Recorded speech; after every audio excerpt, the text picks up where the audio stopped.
All right, good morning. Wow, there's a lot of people here. This is great.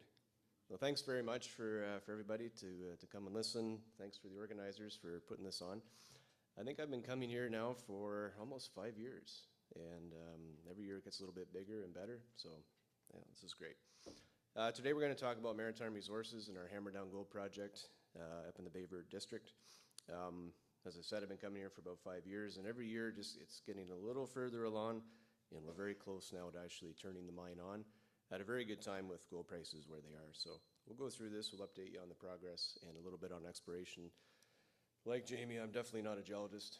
There's only 3 rock types in my world: low grade, high grade, and waste. So Jason and the flight there tomorrow will be going over the exploration for us. Cautionary statement, yeah, definitely you want to read that. And I recommend it at about 11:30 at night after a big dinner. So help you go to sleep. I'm just kidding, it's something you should read. Okay, so this is a snapshot of our company. I think it's the slide I used last year. And this is, you know, I do this because I want people to understand how we market the company to the rest of the world as well. And we lead with the jurisdiction, always, Newfoundland and Labrador. Definitely the best place that I've worked in my career, and I've worked in a lot of different countries around the world. When we talk about what's available here to investors in Europe, we have a lot of our investors in Europe.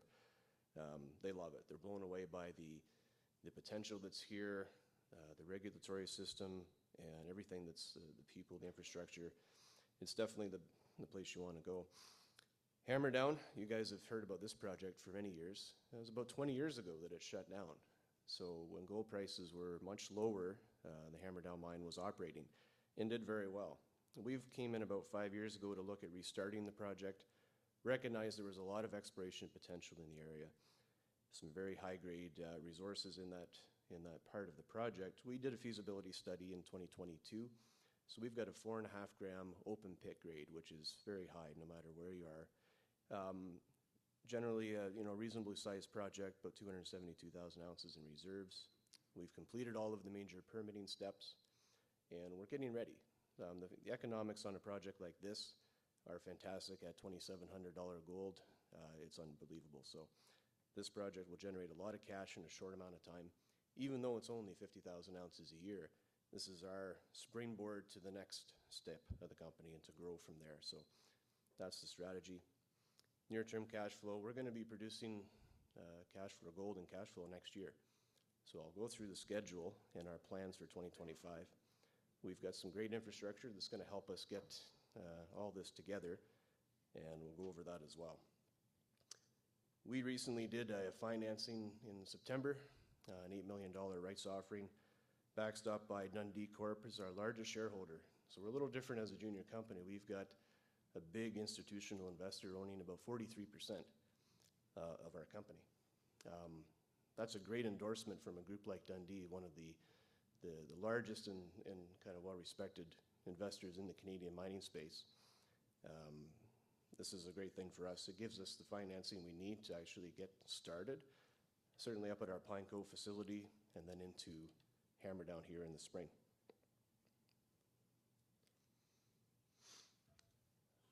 The famous Lassonde curve, and we've all seen this before. What I try to highlight here is how we're on kind of both arms of this curve that are coming up. We do have a lot of great exploration potential, and we want to discuss that with people all the time, because what we see in front of us for Hammerdown and the other targets that we have, just on the resources that we know of at the moment, probably about 10 years of mine life. So we can see that far ahead already, but there's a ton of exploration potential that we haven't even really drilled off yet. So we can certainly see us coming up that one side of the curve. And then with Hammerdown itself, you often go through that low point where you're into the engineering and the permitting, and it's kind of the bottom of the curve. But once you're through that, and you start to get up into the construction and production phase, and you start to look at a re-rate based on your producing kind of status, and we're also starting to see that with our stock too. Sorry, my voice is a little bit off. It was not a night on George Street that did it. I just a little under the weather. So back to Hammerdown. So we're looking to restart this mine at a gold price that is $2,400 higher than the last time this mine operated, which is an incredible thing to say. back then, 2000 to 2004, I was actually working for Placer Dome in Red Lake and Timmins doing narrow vein mining there too. And you have to have a pretty special deposit to make money at that price. So when they were operating this mine, they had a cutoff grade of about 8 to 9 grams per ton, which is, amazing to say that, but back then, of course, that's what you needed. So we're dealing with what they left behind. We think there's a great deposit here. 2,700 an ounce, just on our reserves that we have in the Hammerdown open pit, that would generate over $900 million Canadian in revenue at today's gold price. So it's a fantastic little money maker. We plan to use that as a springboard to grow the company from there. You got to start somewhere, and this is our plan. We've completed all the major permitting. We have an existing process facility that's ready to go almost. We're actually working on it right now to get it started again. We bought it in, I think, August of 2023. It's been on care and maintenance since then, but we've started to do all the refurbishment to get this plant running one more time here. So that's underway. We've got a large in-pit tailings storage facility, which is a big, big advantage. And I think everything we have will set us up for production next year. Slide I show to people around the world. These are the major projects. I'm sorry if I haven't mentioned everybody on this slide. There's a lot of companies operating. There's a lot of potential. Of course, I'm speaking to the converted in this audience, but there's a lot of good projects around here, and you can have gold or copper. We've got some advanced projects like Jamie's Valentine mine underway, producing next year. Firefly has done a ton of work up there next to us up in Baie Verte. There's a lot going on down in Gander, all through the southern coast, and for a small area, there's a lot of potential here. So pretty impressive to see all this happening. But closer to home, in the Baie Verte district, this is a great place to work. I really enjoy it here because we've got everything that we need to build a new mine. We've got skilled labor, infrastructure. We've got process plants that are in the area, tailings storage, we've got roads, hydropower, everything that you need. So last year, there was a lot of changes. There was a couple mines that shut down. So a couple companies came in, ourselves and Firefly, and we're looking to restart these mines. So we've poured a lot of money into the projects, and it's going really well. So, keep up to date on this. I know Firefly consolidated some of the land package there over by Till Cove. That's a great thing. Any investment in this area is really welcome because I think there's a ton of potential all through this area. So this is a copper gold camp in every sense of the word. This is going to be around for a long time, and once we start these mines, I think they're going to run for decades more. Back in 2022, just a snapshot of the Hammerdown project. A 4.5 gram open pit grade. You don't see that very often anywhere, regardless of the size. That's a very high grade deposit. We've got over 110 vertical, kind of narrow high grade veins, and they're all stacked in together. There's some larger zones that are a bit lower grade, but generally this is what you find. About a 272,000 ounce reserve, 50,000 ounces a year to start. Great margins, especially that we don't have to cover a lot of capital to get started because we already have a process plant. So that's a big, big advantage. And the economics for something small like this are amazing. So lots changed though since 2022 from the study. We acquired the Point Roost project in 2023 from Signal Gold, which included the 1,300 ton a day Pine Cove mill. A great asset that we think is going to work really well for Hammerdown.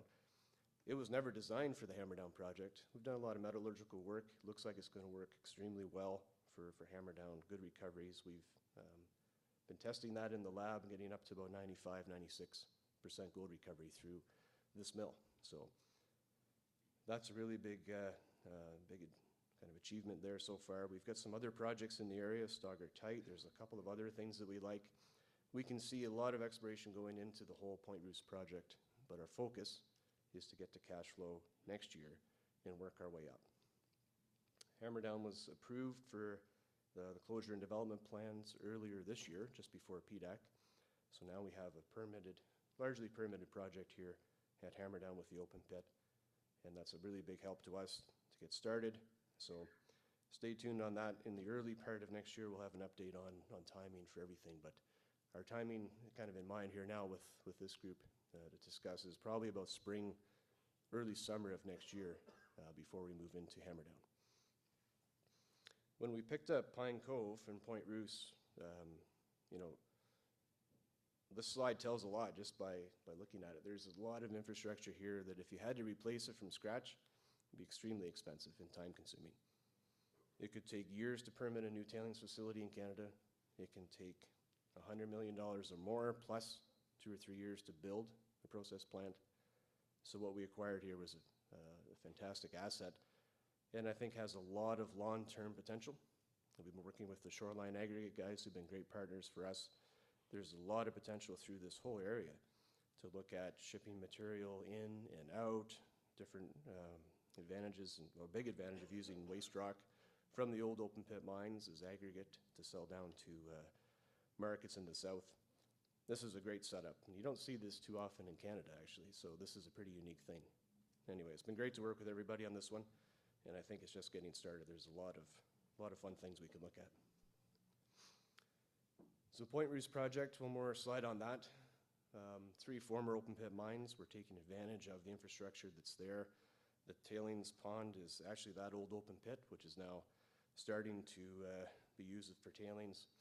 We've been pumping down the water. We've discharged quite a bit of water over the last year, brought the water level down about 15 meters. So there's a lot of good capacity in there. The little slide on the left there, I think it's a video, hope it works. This is some of the gold that we actually found in the Pine Cove mill. So we've actually poured our bar of gold already. This is from some cleanup that we did. Oh, it does work, good. Yeah, so we've got a small team at the Pine Cove Mill, care and maintenance group. We did some cleanup throughout the mill. Found about, I think it was about 280, maybe 300 ounces of gold through the cleanup. Gold is funny, it can get stuck no matter where you look, it can get stuck in small spots. And we were lucky enough to find about $1 million worth of gold in the piping system so far. So, yeah, I got the call on the weekend. I was at the grocery store, and usually when your guys call you on the weekend, you think that somebody got hurt or there's something wrong, but no, it was to announce that they had found some gold in the pipes. So I like those calls. So what's next? Right now, work is happening up at Pine Cove. We've identified about 100,000 tons of stockpile material around the plant. Okay, certainly this high gold price makes a lot of things interesting, even down to maybe 0.3, 0.4 grams per ton is, interesting and something you could actually process and make money on. So what our plan is right now, Dwight Gowdy joined us recently as our mill manager. We've hired about maybe 10 or 11 people in the last couple of weeks, millwrights, electricians, to get the mill back into operations. We're going to start processing these stockpiles. Probably take us a few months from, say, January until the spring of next year. Okay, we've identified probably about 3,500 to maybe 4,000 ounces or more in these stockpiles. So a great feed to recommission the plant, get everybody hired again, get things working, and then transition in the springtime once the snow melts into Hammerdown. So that's where we'll be spring, summer of next year.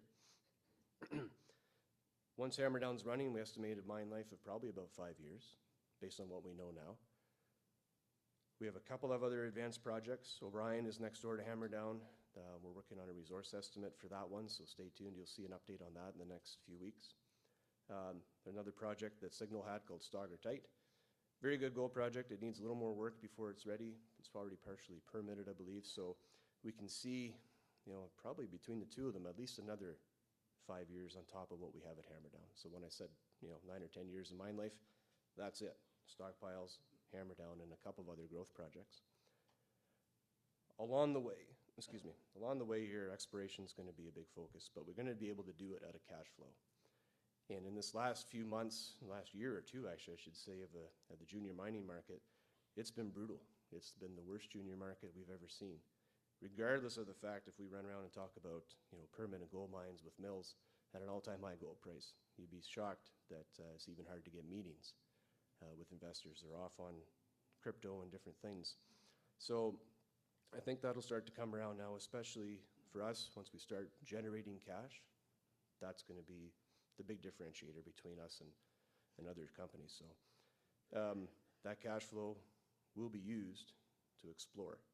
We've got a lot of targets, and Jason will talk about it tomorrow at his presentation. But everywhere we look on our property, which is quite large, we see opportunities. And as a little company, we haven't been able to do everything at once. Our focus, when we decided, is to focus on cash flow. Let's get something started, and we'll grow out of cash flow from there. Good segue into the exploration side. I've only got a few slides on this. But what I can tell you here is for the different parts of our property, this is the Hammerdown kind of larger property down here. We see quartz veins that look exactly like Hammerdown in many, many locations with no drilling, just sampling. We haven't gone and drilled them yet. We've got VMS potential. There's zinc and copper. There's even some nickel potential down there, early stage. So we've assembled the land package, and that's one first step. But we've got a lot of targets in the pipeline that we want to go to after we start generating some of our own internal cash. So this will be starting up here next spring. I think out of the cash flow, we'll probably start with a fairly extensive exploration program down here to identify new resources that we can look at to go past Hammerdown. Even at the Hammerdown site itself, which is you can see it there on the top of the screen, potential exists even within hundreds of meters of the main deposit where veins are showing up. There's been limited drilling, and this is after 20 years since the mine shut down. There's still potential right on the doorstep of the project. We've got some VMS potential as well, where there's some zinc and copper right on the east side of Hammerdown. It's called the Lochinvar deposit. Open at depth, really was looked at years ago, but at these metal prices, it actually makes sense, I think, to look at it again. And for one other reason, we like it now with the Pine Cove Mill as a flotation plant, and we have the port facility next door. It's very possible that you could actually make a bulk concentrate sometime in the future using that facility. We never had that option in the past. We do now. So things like this could be very interesting as well. Point Rousse, big property, a lot of potential. It wasn't just the mill and the tailings that attracted us to it, it was the land package. There's a lot going on up here. Several different open pits. We have some different gold deposits that are on the property. It needs some work, certainly needs a lot of exploration, but the potential is there. For example, underneath the Pine Cove open pit, just recently we sampled some of the drilling there, and 107 meters of 1.3 grams below the open pit. So there could be an underground zone or something that comes together beneath the pit. Again, at $27.50 gold, that makes a lot of it becomes interesting when you start looking at it. So Cove is another project up to the north that we really like. We're going to do some more work on this one, but there's been some work in the past by Noranda and I think some other companies as well. Not far from the Pine Cove Mill. There's even some potential for talc, which is interesting. Not a priority, but maybe something could happen in the future. So it just really highlights that there's so much potential, different commodities, different minerals that we're looking at with the infrastructure we have to back it up. Everything's possible. And certainly once you have cash flow, you can start to have some fun and look at all these things. Last asset that we own is in Quebec. And this is a high-grade asset that sits right in Ryan, Noranda. And it's for sale. If anybody wants to buy this project, let me know, because we want to take whatever proceeds we can get from it and put it directly into this province. So I always talk about this one. It's a great project. We updated the resource in 2022. Wide open at depth, very close to some big projects in Quebec. So this one's available, and we want to focus here at home in Newfoundland. Last slide, we talked about it last year, investing in the youth. As we get older and older every year, and every year there's a few more gray hairs in the audience, or a few fewer hairs, right, that disappear. So we did this project, I think in 2023, was really successful. Young Minds in Mining was at the Valmont Academy in Kings Point, bringing kids in from around the district, learn about mining. We need them to come in and take over for us as we hopefully can all retire at some point, and we want to pass the torch to them. So the next event will be in May of next year, somewhere in central Newfoundland. We're starting the planning now. Actually, the planning can start tonight at the bar. We'll figure it out. And it's a big big priority for us, and I'm hoping that we can get everybody together, different companies, contractors, suppliers, province, and make this a kind of an annual event. And we want to find a place somewhere in Central to kind of grab the mining industry all together and get the kids interested so they can take over for us. So anyway, that's Maritime in a nutshell. Thanks very much. Next, I think tomorrow Jason's presenting the exploration. Our whole team's here. Anybody would like to talk to us, just track us down. Thank you.